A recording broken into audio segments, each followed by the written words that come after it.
ಇಡೀ ರೈತರೆಲ್ಲ ಏನು ಬೆಳೆ ಬೆಳಿಬಾರ್ದು ಅಂತ ಏನಾದ್ರು ಒಂದೇ ಒಂದು ದಿನ ಅವರು ಸುಮ್ಮನೆ ಕೂತ್ಕೊಂಡ್ರು ನೀವೆಲ್ಲ ಅನ್ನ ಅಲ್ಲ ಮಣ್ಣು ತಿನ್ಬೇಕಾಗುತ್ತೆ. ನಿನ್ನ ಮಾಲ್ನ ನೀನೇ ಇಟ್ಕೊಳ್ಳಯ್ಯ, ನೀನ್ ಕಿತ್ತೋಗಿರೋ ಮಾಲ್ನ. ಅವ್ರು ಬರಬಾರ್ದು ಇವ್ರು ಬರಬಾರ್ದು ಅಂತ ಹೇಳಕ್ಕೆ ನಿಮ್ಗೆ ಯಾವ ಅಧಿಕಾರ ಇಲ್ಲ. ಅಲ್ಲಿ ಅನ್ನ ಬೆಳೆದ್ರೆ ನಿಮ್ಮ ಹೊಟ್ಟೆಗೆ ಅನ್ನ ಸಿಗೋದು, ಇಲ್ಲ ಅಂದ್ರೆ ಮಣ್ಣು ಸಿಗುತ್ತೆ. ನಿನಗೆ ರೈತ ಬೆಳೆಯುವ ಬೆಳೆಯನ್ನ ನಿನಗೆ ನಿಷೇಧ ಮಾಡಿ. ದೇಶದ ಬೆನ್ನೆಲುಬು ರೈತ.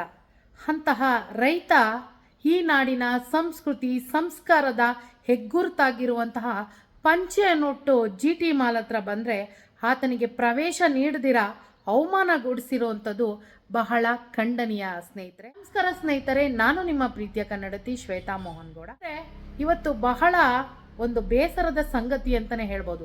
ಯಾಕಂದರೆ ನಿನ್ನೆ ಮಂಗಳವಾರ ಒಬ್ಬ ರೈತ ಒಂದು GT ಮಾಲ್ ಒಳಗೆ ಒಂದು ಸಿನಿಮಾ ನೋಡಬೇಕು ಅಂತ ಆ ರೈತನ ಮಗ ಈ ಬೆಂಗಳೂರು ನಗರದಲ್ಲಿ ಬಂದು ಒಂದಷ್ಟು ಉದ್ಯೋಗ ಹುಡ್ಕೊಂಡು ಬಂದು ಇಲ್ಲಿ ಒಂದಷ್ಟು ಸೌಕರ್ಯಗಳನ್ನ ಅನುಭವಿಸಿ ತನ್ನ ತಂದೆ ತಾಯಿಗಳಿಗೂ ಕೂಡ ಇಲ್ಲಿನ ಎಲ್ಲ ಸವಲತ್ತುಗಳನ್ನ ತೋರಿಸ್ಬೇಕು, ಮಾಲ್ನ ತೋರಿಸ್ಬೇಕು, ಅಲ್ಲಿ ಒಂದು ಸಿನಿಮಾನ ನನ್ನ ತಂದೆಗೆ ತೋರಿಸ್ಬೇಕು ಅಂತೇಳಿ ಕರ್ಕೊಂಡು ಬಂದಿರುವಂಥದ್ದು. ಹಾಗೆ ಆ ತಂದೆ ಅವನ ವೇಷಭೂಷಣ ಹೇಗಿರುತ್ತೋ ಒಬ್ಬ ರೈತ ಅದೇ ರೀತಿ ಈ ನಾಡಿನ ಸಂಸ್ಕೃತಿಯ ಪ್ರಕಾರ ಒಂದು ಪಂಚೆಯನ್ನುಟ್ಟು ಮಾಲ್ ಒಳಗೆ ಬಂದಂಥ ಸಂದರ್ಭದಲ್ಲಿ ಆ ರೈತನನ್ನು ತಡೆದು ಇಲ್ಲಿ ಪಂಚೆಯನ್ನು ಉಟ್ಕೊಂಡು ಬಂದರೆ ಈ ಮಾಲ್ ಒಳಗಡೆ ಪ್ರವೇಶ ಇಲ್ಲ ಅಂತ ದರ್ಪವನ್ನು ಮೆರೆದಿದ್ದಾನಲ್ಲ ಆ ಸೆಕ್ಯೂರಿಟಿ. ನಿಜಕ್ಕೂ ಅವನ್ನ ಕೇಳ್ತೀನಿ, ನಿನ್ನ ತಾತ ಮುತ್ತಾತಂದಿರು ನಿನ್ನ ಪೂರ್ವಿಕರೆಲ್ಲ ಪಂಚೆ ಉಟ್ಟೇ ಇಲ್ವೇನಪ್ಪ? ಅಥವಾ ನೀನು ಈ ದೇಶದವನ ಇಲ್ಲ ಬೇರೆ ದೇಶದವನ? ನೀನೊಬ್ಬ ಅಯೋಗ್ಯ ಅಂತಾನೆ ನಾನು ನಿನ್ನನ್ನು ಕರಿಬೇಕು. ಯಾಕೆ ಅಂದರೆ ನಮ್ಮೆಲ್ಲ ಪೂರ್ವಿಕರು ಕೂಡ ಅವಾಗಿನ ಕಾಲದಲ್ಲಿ ಪಂಚೆ ಅನ್ನೋದು ನಮ್ಮ ಸಂಸ್ಕಾರದ ಸಂಸ್ಕೃತಿಯ ಪ್ರತೀಕ. ಈಗಲೂ ಕೂಡ ನಾವೆಲ್ಲ ಮನೆಗಳಲ್ಲಿ ಹಬ್ಬ ಹರಿದಿನಗಳಲ್ಲಿ ಗಂಡು ಮಕ್ಕಳು ಪಂಚೆಯನ್ನು ಧರಿಸುವಂಥದ್ದು, ದೇವಾಲಯಗಳಿಗೆ ಹೋದಾಗ ಪಂಚೆಯನ್ನು ಧರಿಸುವಂಥದ್ದು. ಯಾಕೆ ಅವತ್ತು ಮಹಾತ್ಮ ಗಾಂಧೀಜಿಯವರು ಇದೇ ಪಂಚೆಯನ್ನುಟ್ಟೇನೆ ನಮ್ಮ ದೇಶಕ್ಕೆ ಸ್ವತಂತ್ರ ಬರೋದಕ್ಕೆ ಅಷ್ಟೆಲ್ಲ ಶ್ರಮಿಸಿದಂಥ ಗಾಂಧೀಜಿಯವರು ಕೂಡ ಹುಟ್ಟಿದಂಥದ್ದು ಪಂಚೆನೇ. ಯಾಕೆ? ನಮ್ಮೆಲ್ಲ ಕನ್ನಡಿಗರ ದೇವರು ಆರಾಧ್ಯ ದೈವ ಡಾಕ್ಟರ್ ರಾಜ್ಕುಮಾರ್ ಅವರು ಕೂಡ ಧರಿಸುವಂಥದ್ದು ಪಂಚೆನೇ. ಯಾಕೆ? ಈಗಿನ ಮಾನ್ಯ ಮುಖ್ಯಮಂತ್ರಿಗಳು ಸಿದ್ದರಾಮಯ್ಯನವರಾಗಿರ್ಬೋದು, ನಮ್ಮ ಕುಮಾರಸ್ವಾಮಿ ಆಗಿರ್ಬೋದು, ಯಾಕೆ ಅಪ್ಪಾಜಿ ದೇವೇಗೌಡರಾಗಿರ್ಬೋದು, ಇವರೆಲ್ಲ ಧರಿಸುವಂಥದ್ದು ನಮ್ಮ ಹೆಗ್ಗುರುತಾಗಿರುವಂತಹ ನಮ್ಮ ಸಂಸ್ಕೃತಿ ಸಂಸ್ಕಾರದ ಹೆಗ್ಗುರುತಾಗಿರುವಂತಹ ಪಂಚೆಯನ್ನೇ. ಅಂಥ ಪಂಚೆಗೆ ನೀನು ಅವಮಾನ ಮಾಡಿದ್ಯಲ್ಲ, ನಿಜಕ್ಕೂ ನೀನೊಬ್ಬ ಕನ್ನಡಿಗನ?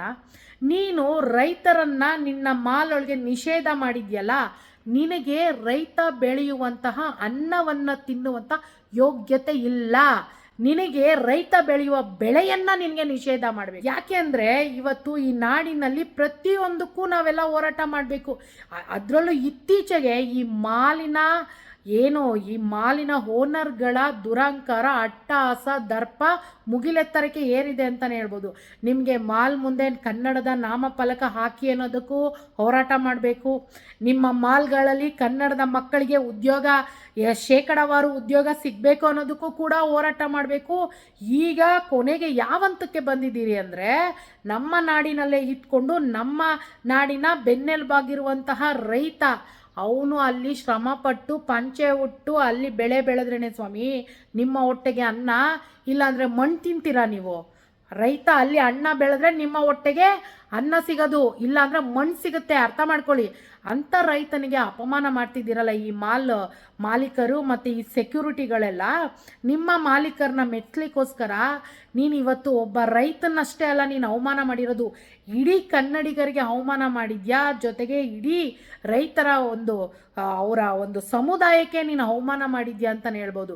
ನಿನ್ನಂಥವನ್ನ ಈ ನಾಡಿನಲ್ಲೇ ಇಟ್ಕೊಳ್ಬಾರ್ದು. ಯಾಕಂದರೆ ಇವತ್ತು ಅಷ್ಟು ಮಟ್ಟಿಗೆ ನಮ್ಮ ಮಾಧ್ಯಮದವರೆಲ್ಲ ಕೇಳ್ತಾ ಇದ್ರು ಕೂಡ ಅಷ್ಟು ದುರಾಂಕಾರದಲ್ಲಿ ನೀನು ಉತ್ತರ ಕೊಡ್ತಾ ಇದೆಯಲ್ಲ. ಹೌದು, ಪಂಚೆ ಉಟ್ಕೊಂಡು ಬಂದರೆ ನಾವು ಒಳಗಡೆ ಅವಕಾಶ ಇಲ್ಲ, ಅಂಥವ್ರಿಗೆ ಪ್ರವೇಶ ಇಲ್ಲ ಅಂತ ಹೇಳ್ತಾ ಇದೆಯಲ್ಲ. ಆ ಮಗ ತನ್ನ ತಂದೆಗೆ ಸಿನಿಮಾ ತೋರಿಸ್ಬೇಕು ಅಂತ ಟಿಕೆಟ್ ಬುಕ್ ಮಾಡಿದ್ನಲ್ಲ ಸ್ವಾಮಿ, ಆವಾಗ ಟಿಕೆಟ್ ಬುಕ್ ಮಾಡ್ಬೇಕಾದ್ರೆ ನಿಮ್ದೇನು ಅಲ್ಲೇನೋ ನಿಮಗೆ ರೂಲ್ಸ್ ಇತ್ತಾ? ಪಂಚೆ ಉಟ್ಕೊಂಡು ಬರಬಾರ್ದು, ಪ್ಯಾಂಟ್ ಹಾಕ್ಕೊಂಡೇ ಬರಬೇಕು ಅಂತ. ಯಾಕೆ? ಅರ್ಧೋಗಿರೋ ಪ್ಯಾಂಟು ಅರ್ಧಂಬರ್ಧ ಬಟ್ಟೆ ಹಾಕ್ಕೊಂಡು ಯಾವುದ್ಯಾವುದೋ ಪಾಶ್ಚಿಮಾತ್ಯ ಉಡುಪುಗಳನ್ನ ಧರಿಸ್ಕೊಂಡು ಎಲ್ಲ ಮೈಗಳನ್ನೆಲ್ಲ ತೋರಿಸ್ಕೊಂಡು ಬರೋ ಅಂಥವ್ರಿಗೆ ಐಷಾರಾಮಿಯಾಗಿ ಪ್ರವೇಶ ಕೊಡ್ತೀರಾ? ನನಗನ್ಸುತ್ತೆ ಇವತ್ತು ಸಿದ್ದರಾಮಯ್ಯವರೇ ಆಗಿರ್ಬೋದು, ಕುಮಾರಸ್ವಾಮಿ ಅವರೇ ಆಗಿರ್ಬೋದು, ಪಂಚೆ ಉಟ್ಕೊಂಡು ನಿಮ್ಮ ಮಾಲ್ ಒಳಗಡೆ ಬಂದರೆ ನೀನು ಹಂಗಾರೆ ಪ್ರವೇಶ ನೀಡೋದಿಲ್ವಾ? ನನಗನ್ನಿಸ್ತಾ ಇದೆ ಇಲ್ಲಿ ಪಂಚೆ ಸಮಸ್ಯೆಗಿನ್ನ ಒಬ್ಬ ರೈತ ಪಂಚೆ ಉಟ್ಕೊಂಡು ಬಂದಿದ್ದೆ ಅವನ ಒಂದು ಅಸಹಾಯಕತೆನ ನೀನು ಇಲ್ಲಿ ದುರುಪಯೋಗ ಪಡಿಸ್ಕೊಳ್ತಾ ಇದೆಯಾ ಅನ್ನೋದೇ ನನ್ನ ಒಂದು ಆಲೋಚನೆ ಆಗಿದೆ. ಯಾಕಂದರೆ ಇಲ್ಲಿ ಪಂಚೆ ಪ್ರಶ್ನೆ ಬರ್ತಾ ಇಲ್ಲ. ಒಬ್ಬ ರೈತ ತಾನು ಕಷ್ಟಪಟ್ಟು ಬೆವರು ಸುರಿಸಿ ಹಳ್ಳಿಗಾಡಲ್ಲಿ ಬೆಳೆ ಬೆಳ್ಕೊಂಡು ಅವನು ಅಷ್ಟಕ್ಕೆ ಸೀಮಿತವಾಗಿರಬೇಕು. ಬೆಂಗಳೂರಿಗೆ ಬಂದು ಇಲ್ಲಿ ಒಂದು ಸಿನಿಮಾ ಆಗಲಿ ಮಾಲ್ ಆಗಲಿ ಇಲ್ಲಿನ ಸೌಕರ್ಯ ಯಾವುದೋ ಆತ ಅನುಭವಿಸ್ಬಾರ್ದಾ? ನೀನೊಬ್ಬ ಮನುಷ್ಯನ, ನೀನೊಬ್ಬ ಅಯೋಗ್ಯನ? ನಿನ್ನಂಥವ್ರಿಗೆ ಏನು ತೊಗೊಂಡು ಹೊಡಿಬೇಕು ಗೊತ್ತಾ? ಈಗಲೂ ನಿನ್ನನ್ನು ಬರೀ ಕ್ಷಮೆ ಕೇಳಿದ ತಕ್ಷಣ ನಿನ್ನನ್ನು ಸುಮ್ಮನೆ ಬಿಡಬಾರ್ದು. ಇದು ನೀನಷ್ಟೇ ಅಲ್ಲ, ನೀನು ಹಿಂದೆ ಕೂತ್ಕೊಂಡು ನಿನ್ನ ಮಾಲ್ನ ಮಾಲೀಕರಿದ್ದಾರಲ್ಲ ಅವ್ರನ್ನ ಬೀದಿಗೆ ಎಳೆದು ಅವ್ರಿಗೆ ಸರಿಯಾಗಿ ಗ್ರಾಚಾರ ಬಿಡಿ. ರೈತರೆಲ್ಲ ಏನು ಬೆಳೆ ಬೆಳಿಬಾರ್ದು ಅಂತ ಏನಾದ್ರು ಒಂದೇ ಒಂದು ದಿನ ಅವರು ಸುಮ್ಮನೆ ಕೂತ್ಕೊಂಡ್ರು ನೀವೆಲ್ಲ ಅನ್ನ ಅಲ್ಲ ಮಣ್ಣು ತಿನ್ನಬೇಕಾಗುತ್ತೆ. ಕೊನೆಗೆ ಆ ಮಣ್ಣು ನಿಮಗೆ ಸಿಗಲ್ಲ. ಯಾಕಂದರೆ ಎಲ್ಲ ಮಣ್ಣು ಭೂಮಿನೆಲ್ಲ ಒಡೆದಾಕಿ ದೊಡ್ಡ ದೊಡ್ಡ 5 ಸ್ಟಾರ್ ಹೋಟೆಲ್ಗಳು ಮಾಲ್ಗಳನ್ನ ಕಟ್ಕೊಂಡು ಇಡೀ ಬೆಂಗಳೂರನ್ನೇ ಹಾಳು ಮಾಡ್ತಾ ಇದ್ದೀರಾ. ಅದ್ರ ಜೊತೆಗೆ ಈ ಥರ ದರ್ಪ ಬೇರೆ ತೋರಿಸ್ತಾ ಇದ್ದೀರಾ. ಪ್ರತಿಯೊಂದಕ್ಕೂ ನಿಮ್ಗಳ ಹತ್ರ ಹೋರಾಟ ಮಾಡಿಕೊಂಡೇ ನಾವು ಸಾಯ್ಬೇಕೇನ್ರಿ? ಇನ್ನೂ ಇದೇ ಥರ ಕೂತ್ಕೊಂಡ್ರೆ ಆಗಲ್ಲ. ಇದು ಬರೀ ಇವತ್ತು ಒಬ್ಬ ರೈತನಿಗೆ ಆಗಿರುವಂಥ ಅವಮಾನ ಅಲ್ಲ, ಇಡೀ ರೈತರು, ಇಡೀ ನಮ್ಮ ಕರುನಾಡಿನ ಎಲ್ಲ ಕನ್ನಡಿಗರು ಕೂಡ ಪಂಚೆ ಉಟ್ಕೊಂಡು ನಿನ್ನ ಮಾಲ್ ಹತ್ರ ಧಾವಿಸಿದ್ರೆ ನಿನ್ನ ಮಾಲಲ್ಲಿ ಇತ್ತ ಅಂತ ಅನಿಸ್ಬೇಕು. ಇನ್ನು ಎಷ್ಟ್ರಿ ನೀವು ಅನ್ಯಾಯಗಳನ್ನ ಮಾಡ್ತೀರಾ? ಎಲ್ಲೋ ಐಷಾರಾಮಿ ಹೋಟೆಲ್ಗಳಲ್ಲಿ ಕೂತ್ಕೊಂಡಿರ್ತೀರಾ, ಮನೆಗಳಲ್ಲಿ AC ಹಾಕೊಂಡು ಕೂತ್ಕೊಂಡ್ಬಿಟ್ಟು ಇಲ್ಲೊಂದು ಮಾಲ್ ಕಟ್ಟಿಸ್ಬಿಟ್ಟು ಬಿಟ್ಬಿಟ್ಟಿರ್ತೀರಾ ಇಂಥ ಸೆಕ್ಯೂರಿಟಿಗಳನ್ನೆಲ್ಲ ಹಾಕ್ಬಿಟ್ಟು. ಇವರು ಆ ಮಾಲೀಕರನ್ನ ಮೆಚ್ಚಿಸ್ಬೇಕು ಅಂತ ನಿಮ್ಮದು ಒಂದು ನೀನೊಬ್ಬ ನಿಜವಾಗಿಯೂ ಕನ್ನಡಿಗನಾಗಿದ್ರೆ ನೀನು ಈ ರೀತಿ ವರ್ತಿಸ್ತಾ ಇರಲಿಲ್ಲ ನನಗೆ ಗೊತ್ತಿರೋ ಪ್ರಕಾರ. ಆ ಪಾಪ ಆ ರೈತನ ನೋಡಿದ್ರೆ ನಿನ್ನ ತಂದೆ ನಿನ್ನ ತಾತ ಮುತ್ತಾತಂದಿರ ಜ್ಞಾಪನ ಬರೋದಿಲ್ಲ. ನಿನ್ನ ಮಾಲ್ನ ನೀನೇ ಇಟ್ಕೊಳ್ಳಯ್ಯ, ನೀನು ಕಿತ್ತೋಗಿರೋ ಮಾಲ್ನ. ನೀನು ಯಾವಾಗ ನಮ್ಮ ರೈತರನ್ನ ನಿನ್ನ ಮಾಲ್ ಒಳಗೆ ಪ್ರವೇಶ ಇಲ್ಲ ಅಂದೋ ನಿನ್ನ ಮಾಲು ಕೂಡ ಈ ನಾಡಿನಲ್ಲಿ ಇರೋದಕ್ಕೆ ಪ್ರವೇಶ ಇಲ್ಲ. ನಿನ್ನ ಮಾಲ್ನ ಮುಚ್ಚಿಸುವಂಥ ಕೆಲಸ ನಾವು ಮಾಡ್ತೀವಿ.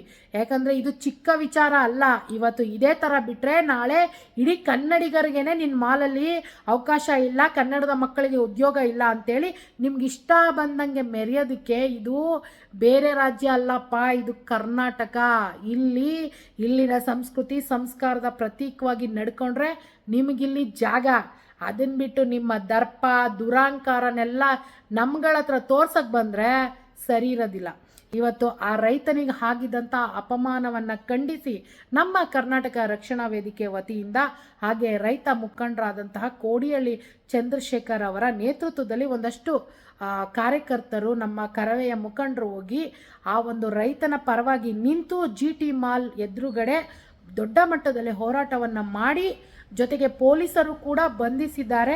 ಅವರು ಯಾವ ಬಂಧನಕ್ಕೂ ಕೂಡ ಅಂಜಿಲ್ಲ, ಅಳಕಿಲ್ಲ, ಬಂಧನಕ್ಕೆ ಒಳಗಾಗಿದ್ದಾರೆ. ಯಾಕಂದರೆ ಇವತ್ತು ಒಬ್ಬ ರೈತನಿಗೆ ಆಗಿರುವಂಥ ಅವಮಾನ ಅಲ್ಲ, ಇದು ಇಡೀ ಕನ್ನಡ ನಾಡಿಗೆ ಕನ್ನಡಿಗರಿಗೆ ಆಗಿರುವಂಥ ಅವಮಾನ. ನಾವೆಲ್ಲರೂ ಈಗಲೇ ಎಚ್ಚೆತ್ಕೋಬೇಕು. ಯಾಕಂದರೆ ನಾವು ಎಚ್ಚೆತ್ಕೊಂಡ್ರೆ ಈಗ ಒಬ್ಬರಿಗೆ ನಾವು ಈ ರೀತಿ ಬಿಸಿ ಮುಟ್ಟಿಸಿದ್ರೆ ಮುಂದಿನವರು ಈ ರೀತಿಯಾಗಿ ಅಪಮಾನ ಮಾಡೋದಿಲ್ಲ. ಅದರಲ್ಲೂ ಸಾಕಷ್ಟು ನಮ್ಮ ಮಾಧ್ಯಮದವರಾಗಿರ್ಬೋದು, ಕನ್ನಡ ಪರ ಹೋರಾಟಗಾರರ ಎಲ್ಲರೂ ಕೂಡ ನಿನ್ನೆ ಆದಂತಹ ರೈತನಿಗೆ ಎಲ್ಲಿ ಅವಮಾನ ಆಯಿತು ಅಲ್ಲೇ ಕೂಡ ಶಾಲು ಹಾರಗಳನ್ನೆಲ್ಲ ಹಾಕಿ ಒಂದು ಸನ್ಮಾನ ಕೂಡ ಮಾಡಿದ್ದಾರೆ. ಅದೆಲ್ಲ ಎಲ್ಲೋ ಒಂದು ಕಡೆ ಮನಸ್ಸಿಗೆ ಖುಷಿ ಅನ್ನಿಸ್ತು. ಈ ರೀತಿ ಬೆಳವಣಿಗೆಗಳು ಆಗಬೇಕು. ನಾವೆಲ್ಲ ಸುಮ್ಮನೆ ಕೂತ್ಕೊಂಡ್ರೆ ನಮ್ಗೆ ಯಾಕೆ, ಯಾರಿಗೋ ಆಗಿದ್ದ ಅವಮಾನ, ಯಾವುದೋ ಒಬ್ಬ ರೈತನಿಗಾಗಿದ್ದ ಅವಮಾನ ಅಂತ ನಾವೆಲ್ಲ ಇವತ್ತು ಸುಮ್ಮನೆ ಕೂತ್ಕೊಂಡ್ರೆ ಇದು ಇನ್ನೂ ಅತಿರೇಕಕ್ಕೆ ಹೋಗಿ ನಾಳೆ ನಮ್ಮತನವನ್ನೇ, ನಮ್ಮ ನಾಡಲ್ಲಿ ನಮ್ಮತನವನ್ನೇ ನಾವು ಕಳ್ಕೋಬೇಕಾಗುತ್ತೆ ಸ್ನೇಹಿತರೆ. ಹಾಗಾಗಿ ಇಂಥ ವಿಚಾರಗಳು ಬಂದಾಗ, ಇಂಥ ಖಂಡನೀಯ ಸಂಗತಿಗಳು ನಡೆದಾಗ ನಾವೆಲ್ಲರೂ ಕೂಡ ದನಿಯಾಗಬೇಕು. ಏನು ಆ ಸೆಕ್ಯೂರಿಟಿ ಇದನ್ನಲ್ಲ ಅವನ್ನ ಅಲ್ಲಿ ಕೆಲಸದಿಂದ ಅವನ್ನ ವಜಾಗೊಳಿಸ್ಬೇಕು. ಜೊತೆಗೆ ಆ ಸೆಕ್ಯೂರಿಟಿ ಅಷ್ಟೇ ಅಲ್ಲ, ಆ GT ಮಾಲ್ ಮಾಲೀಕ ಯಾರಿದ್ದಾನಲ್ಲ ಅವನು ಕೂಡ ಬರಬೇಕು. ಬಂದು ಕ್ಷಮೆ ಯಾಚಿಸಿ ಮುಂದೆ ಯಾರೇ ನಮ್ಮ ರೈತ ವರ್ಗದವರಿರ್ಬೋದು, ನಮ್ಮ ಬಡ ವರ್ಗದವರಿರ್ಬೋದು, ಹಾಗೆ ಯಾವುದೇ ವರ್ಗದ ಮಧ್ಯಮ ವರ್ಗದವರಾಗಿರ್ಬೋದು, ಬಡವರಾಗಿರ್ಬೋದು, ನಮ್ಮ ರೈತರಾಗಿರ್ಬೋದು, ಎಂಥ ವರ್ಗದವ್ರು ಬಂದರೂ ಅವ್ರಿಗೆ ನೀವು ಎಷ್ಟು ದೊಡ್ಡ ವ್ಯಕ್ತಿಗಳಿಗೆ ನೀವು ಯಾವ ರೀತಿ ನೀವು ಅವ್ರಿಗೆ ಅವಕಾಶಗಳನ್ನ ಕೊಡ್ತೀರೋ ಅದೇ ರೀತಿಯಾಗಿ ಪ್ರತಿಯೊರ್ಗೂ ವರ್ಗದವ್ರಿಗೂ ಕೂಡ ಈ ನಾಡಿಗಳಲ್ಲಿ ಎಲ್ಲ ಸವಲತ್ತುಗಳು ಸಿಗಬೇಕು. ಅವ್ರು ಬರಬಾರ್ದು ಇವ್ರು ಬರಬಾರ್ದು ಅಂತ ಹೇಳೋಕ್ಕೆ ನಿಮಗೆ ಯಾವ ಅಧಿಕಾರ ಇಲ್ಲ. ನೀವು ಇಲ್ಲಿ ಬಂದಿರೋದು ನಮ್ಮ ಜಾಗದಲ್ಲಿ, ನೀವು ನಮಗೆ ಮರ್ಯಾದೆ ಕೊಟ್ಟರೆ ನಾವು ನಿಮಗೆ ಮರ್ಯಾದೆ ಕೊಡ್ತೀವಿ. ಅದನ್ನು ಬಿಟ್ಬಿಟ್ಟು ಏನಾದ್ರು ಬಾಲ ಬಿಚ್ಚಿ ಈ ಥರ ರೈತರಿಗೆ ಅವಮಾನ ಮಾಡೋದು, ಮತ್ತೊಂದು ವರ್ಗಕ್ಕೆ ಅವಮಾನ ಮಾಡಿದ್ರೆ ಖಂಡಿತವಾಗಿಯೂ ನಾವು ಕನ್ನಡಿಗರು ಸುಮ್ಮನೆ ಅಂತೂ ಕೂರಲ್ಲ ಸ್ವಾಮಿ. ಒಂದು ಕಿತ್ತೋಗಿರೋ ಮಾಲಿ ಒಂದು ನಿನಗೆ ಕನ್ನಡಿಗರ ಬೆಲೆ, ಒಬ್ಬ ರೈತನ ಬೆಲೆ ನಿನಗೆ ಗೊತ್ತಾಗದೇ ಇದ್ಮೇಲೆ ನೀನು ಯಾವನಾದರೆ ನಮಗೇನೋ, ನೀನು ಅಷ್ಟೇ, ನಿನ್ನ ಮಾಲು ಅಷ್ಟೇ ಕಿತ್ತೋಗಿರೋ ಮಾಲೆ, ಅದು ಯಾವುದು ನಮಗೆ ಲೆಕ್ಕಕ್ಕೆ ಬರಲ್ಲ. ಮರ್ಯಾದೆಯಿಂದ ಇದು ಕೊನೆ ವಾರ್ನಿಂಗ್ ಅಂತ ಅಂದ್ಕೊಳ್ಳಿ, ಕೊನೆ ಎಚ್ಚರಿಕೆ. ಆ ರೈತರಿಗೆ ಮತ್ತೊಮ್ಮೆ ನೀವು ಕ್ಷಮಾಪಣೆ ಕೇಳಬೇಕು. ಈಗಾಗಲೇ ಕೇಳಿದ್ದೀರಾ. ಬರೀ ಆ ಸೆಕ್ಯೂರಿಟಿ ಅಲ್ಲ, ಇಲ್ಲಿ ಸೆಕ್ಯೂರಿಟಿ ಅನ್ನೋನು ಬರೀ ಒಂದು ರೀತಿಯಲ್ಲಿ ಇರುವಂಥವನಷ್ಟೇ. ಆದರೆ ಆ ಸೆಕ್ಯೂರಿಟಿ ಹಿಂದೆಗಡೆ ಇದ್ದಾನಲ್ಲ ಆ ಮಾಲೀಕ, ಅವನು ಬಂದು ಕ್ಷಮೆ ಕೇಳಬೇಕು ಆ ರೈತರಿಗೆ ಮತ್ತು ಅವರ ಮಗನಿಗೆ. ಆ ಜೊತೆಗೆ ಆ ರೈತ ಅದೇ ಒಂದು ಮಾಲಲ್ಲೇ ಕೂತ್ಕೊಂಡು ಆ ಸಿನಿಮಾ ತೋರಿಸುವಂಥದ್ದು ಆಗಬೇಕು. ಜೊತೆಗೆ ಇನ್ನು ಮುಂದೆ ಯಾರೇ ಕೂಡ ಪಂಚೆ ಉಟ್ಕೊಂಡು ಮಾಲಿಗೆ ಬಂದರೆ ಅವ್ರಿಗೆ ಒಳ್ಳೆ ರೀತಿಯಲ್ಲಿ ನಡೆಸ್ಕೊಂಡು ಅವ್ರನ್ನ ಕಳಿಸ್ಬೇಕು ಅನ್ನೋದು ನಾನು ಈ ಮೂಲಕ ಪ್ರತಿಯೊಂದು, ಈ ಮಾಲು ಅಂತಲ್ಲ ಪ್ರತಿಯೊಂದು ಮಾಲ್ಗಳಿಗೂ ನಾನು ಹೇಳೋದಿಷ್ಟೇ, ನಿಮ್ಮ ಬಾಲ ಬಿಚ್ಚಬೇಕು. ಮಾಲ್ ಮಾಲೀಕ ಏನಾದರೂ ಬಂದು ಕ್ಷಮೆ ಯಾಚಿಲ್ಲ ಅಂದರೆ ಆ ಮಾಲ್ ಮೇಲಿರುವಂತಹ ಲೈಸೆನ್ಸ್ನ ರದ್ದುಗೊಳಿಸ್ಬೇಕು ಅಂತ ನಾನು ಈ ಮೂಲಕ ಕೇಳಿಕೊಂಡು, ಇನ್ನು ಮುಂದೆ ಯಾವುದೇ ರೈತರಿಗಾಗಲಿ ಖಂಡಿತವಾಗಿ ಈ ರೀತಿಯಾದ ಅವಮಾನಗಳು ಆಗಬಾರ್ದು ಅಂತ ಹೇಳ್ತಾ ನನ್ನ ಮಾತಿಗೆ ವಿರಾಮವನ್ನು ಕೊಡ್ತಾ ಇದ್ದೀನಿ ಸ್ನೇಹಿತರೆ. ನಮಸ್ಕಾರ.